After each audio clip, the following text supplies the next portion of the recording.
छठे चरण की वोटिंग से पहले पीएम मोदी ने हिमाचल और पंजाब में चुनावी सभा की और विपक्ष पर जमकर निशाना साधा।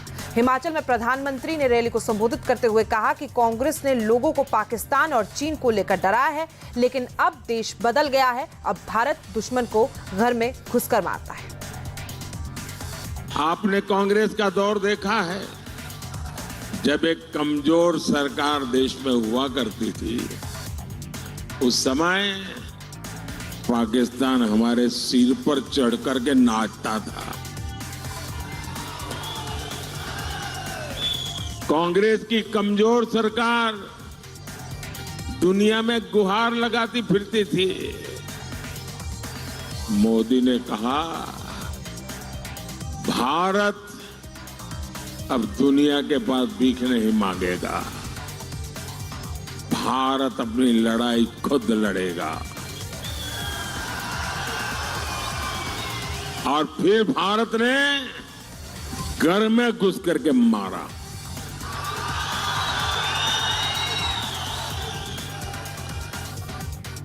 आज देखिए पाकिस्तान की क्या हालत हो गई है। साथियों, हिमाचल के ऊंचे पहाड़ों ने मुझे अपना हौसला बुलंद रखना सिखाया है। यूपी के सीएम योगी आदित्यनाथ ने देवरिया में चुनावी रैली की। इस दौरान योगी ने यूपी में राहुल और अखिलेश की जोड़ी पर फिर हमला बोला। उन्होंने कहा कि दो लड़कों की जोड़ी एक बार फिर से फ्लॉप होगी। इस जोड़ी को जनता ने खारिज कर दिया है। बहनों भाइयों, मैं आपको बताना चाहता हूं, जब भी ये गठबंधन होता है दो लड़कों की, ये बड़ा अनर्थकारी है। जब भी बनता है आतंकी घटनाएं घटित होती हैं। याद करिए, समाजवादी पार्टी की सरकार प्रदेश में थी और केंद्र में कांग्रेस की सरकार। अयोध्या में रामलला के मंदिर पर हमला हुआ था, काशी में संकट मोचन मंदिर पर हमला हुआ था। अखिलेश यादव ने मुख्यमंत्री बनने के बाद सबसे पहला काम किया था, आतंकवादियों के मुकदमों को वापस लेने की कार्रवाई को हस्ताक्षर किए थे। वो तो न्यायालय ने रोक दिया था। बहनों और भाइयों, दूसरा, ये जब भी हुआ ये तो खारिज हो चुके हैं पहले, 14 में, 17 में, 19 में, 22 में। केंद्रीय मंत्री गिरिराज सिंह ने धर्मेंद्र यादव के बयान पर जवाब दिया। उन्होंने कहा कि धर्म के नाम पर आरक्षण देने की इजाजत संविधान में नहीं है। मुस्लिम आरक्षण अब पूरे देश से खत्म होना चाहिए। ये हिंदुओं पर प्रहार है। पिछड़ों, दलितों और आदिवासियों को भी अब इंडी अलायंस के इरादे को समझना चाहिए और एकजुट होना चाहिए। ये अब समय आ गया है, अब मुसलमानों को पुनर्विचार हो और किसी भी तरह से आरक्षण मिल रहा है वो नाजायज है।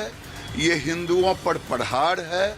लालू यादव जैसे लोग जो मुस्लिम परस्त हो गए हैं, कांग्रेस जैसे लोग जो मुस्लिम परस्त हो गए हैं, अब समय आ गया है कि सनातनी हिंदू पिछड़े वर्ग का हो या अगड़े वर्ग का हो, अगर एकजुट होकर के मुस्लिम आरक्षण का विरोध नहीं किए तो आने वाले दिन में ये भारत को पाकिस्तान बना देंगे।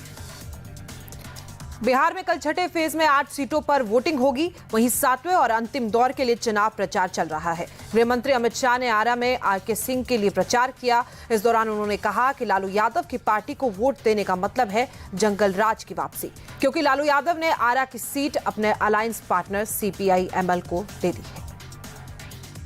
ये लालू जी ने वोट बैंक की लालच में यहां जिस पार्टी माले को लड़ाया है, गलती से भी आरा वालों ये माले जीत गया तो फिर से नक्सलवाद और गोलियां फिर से आएगी। मुझे बताओ, नक्सलवाद फैलाने वाले माले को जीतना चाहिए क्या?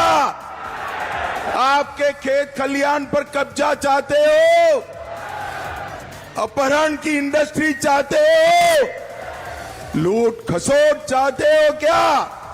अगर माले आया तो मेरी बात याद रखना, पीछे ही पीछे नक्सलवाद आ जाएगा। कांग्रेस पार्टी लालू प्रसाद यादव और ममता बनर्जी हमारे पिछड़ा वर्ग के आरक्षण पर डाका डालना चाहते हैं। कर्नाटक में 5% आरक्षण उन्होंने मुसलमानों को दिया। हैदराबाद में 4% आरक्षण मुसलमानों को दिया और ममता बनर्जी ने 180 जातियों को छोड़ दिया। कल कलकत्ता हाई कोर्ट ने बंगाल के इस गैर कानूनी आरक्षण पर स्टे लगाया है।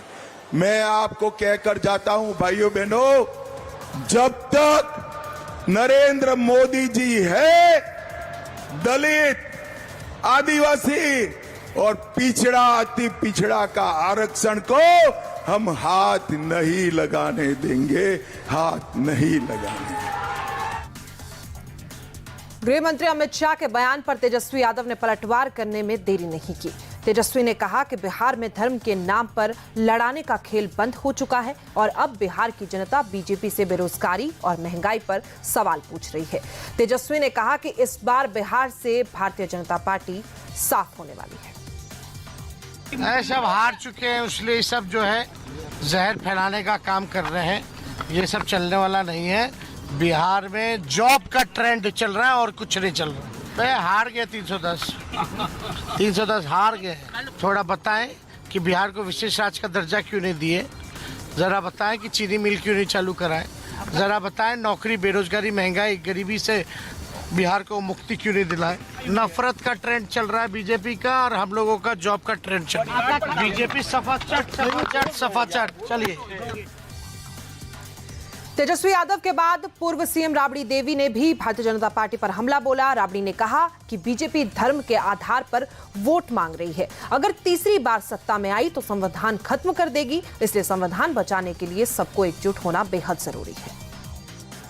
देश को बचाने के लिए संविधान को खत्म करेंगे, जीतेंगे तो देश को बचाने के लिए हम लोग को तैयार रहना चाहिए। सभी जाति बिरादरी सभी एकजुट होकर 10-15 लाख दिए, 2-2 करोड़ नौकरी दिए, वादा किए, बिहार विशेष पैकेज बिहार के दिए। संविधान के खत्म करनी है, पहले ही आवाज उठाए हैं कि हम जीतेंगे तो संविधान खत्म करेंगे, गरीबों के आरक्षण छीन लेंगे सबको। धर्म वो धर्म के नाम पर वोट मांगते हैं। क्या है भगवान उन्हीं के हैं, भगवान सब पे है, सबके भगवान है, उन्हीं के भगवान है। हम लोग घर में जाकर देखिए कितना भगवान जी भरे हुए हैं, आप पूजा करते हैं।